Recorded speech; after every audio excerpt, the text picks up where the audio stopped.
ప్రపంచంలో ఎక్కడ చూసినా ఏం చూసినా అంతా భగవతత్వమే. భక్తుడు ఒక్కొక్క మెట్టుకు బొట్టు పెట్టుకుంటూ వస్తున్నాడు, చెట్టుకు పూజ చేస్తున్నాడు, పాముకు పూజ చేస్తున్నాడు, పుట్టకు పూజ చేస్తున్నాడు, ఒక చెట్టుకు చుట్టూ తిరుగుతూ ఉన్నాడు. అంటే దాని అర్థమైంది అందులో భగవంతుడు ఉన్నాడనేటువంటిది అతను గమనించాడు, గ్రహించాడు, దాన్ని నమ్ముకున్నాడు. అందుకే ఎక్కడెక్కడి నుంచో ఇక్కడ నరసింహస్వామి వెలిశాడనేటువంటి యొక్క భావనతోటి అందరూ కూడా కుటుంబాల సమేతంగా వస్తున్నారు. ఈనాడు యాదగిరిగుట్ట శ్రీ లక్ష్మీ నరసింహస్వామి వారి బ్రహ్మోత్సవాల సందర్భంగా మనం మాట్లాడుకుంటున్నాం. అసలు నిత్య కళ్యాణము పచ్చతోరణంగా విలసిల్లుతున్నటువంటి తెలంగాణ రాష్ట్రంలో సుప్రసిద్ధమైనటువంటి ఈ దేవాలయము ప్రతి సంవత్సరం బ్రహ్మోత్సవాలను అద్భుతంగా నిర్వహిస్తుంది. మొన్న ఎదుర్కోలు కార్యక్రమం చూసాము. అంటే సంబంధ బాంధవ్యాలను ఎలా కలుపుకోవాలి, ఎలా మాట్లాడుకోవాలి, వధువు వరులను ఎలా నిర్ణయించుకోవాలి, వధువు గుణగణాలను ఏ విధంగా తర్కించి తేల్చుకోవాలి, వరుని యొక్క గుణగణాలను ఏ విధంగా తేల్చుకోవాలి అనేటువంటిది ఆ ఎదుర్కోల ద్వారా తెలుస్తుంది. అంటే సమఉజ్జీలకు మాత్రమే వివాహం చేయాలనేటువంటి యొక్క ప్రస్తావన ఇందులో మనకు స్పష్టంగా కనబడుతుంది.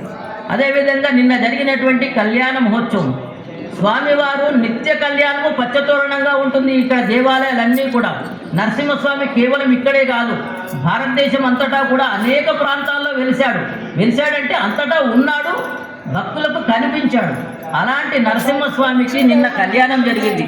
చాలా ఆశ్చర్యకరమైన విషయం ఏంటంటే మనం ఎక్కడ చూసినా యాదాద్రి శ్రీ లక్ష్మీ నరసింహస్వామి వారి కళ్యాణం అనే మాట విన్నాం, యాదగిరిగుట్ట శ్రీ లక్ష్మీ నరసింహస్వామి వారి కళ్యాణం. కానీ నిన్న కళ్యాణం చేసింది ఎవరికి? లక్ష్మీ నరసింహస్వామికి, గోదాదేవికి, అంటే ఆండాలమ్మ వారికి కళ్యాణం చేశారు. ఆ మాట మీరు గమనించారో లేదో, ఆ దృశ్యాన్ని చూసారో కానీ అది వాస్తవం. అంటే లక్ష్మీ అమ్మవారు వేరు కాదు, అదేవిధంగా ఆండాలమ్మవారు వేరు కాదు అనేటువంటి విషయాన్ని మనకు నిన్నటి కళ్యాణం ద్వారా తెలుసుకోవచ్చు.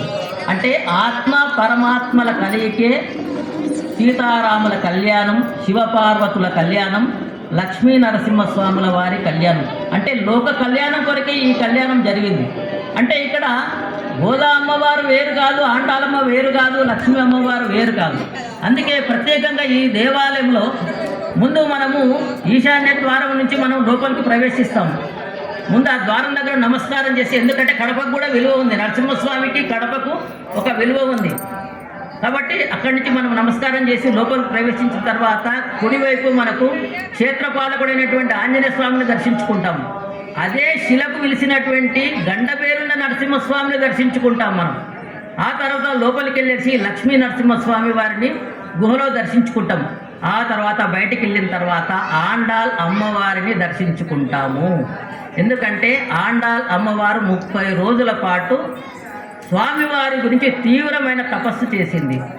చాలా మంది ఏం చేస్తారంటే చెప్పేటప్పుడు చాలా అంటే సంస్కృత పదాలను ఉపయోగిస్తూ చాలా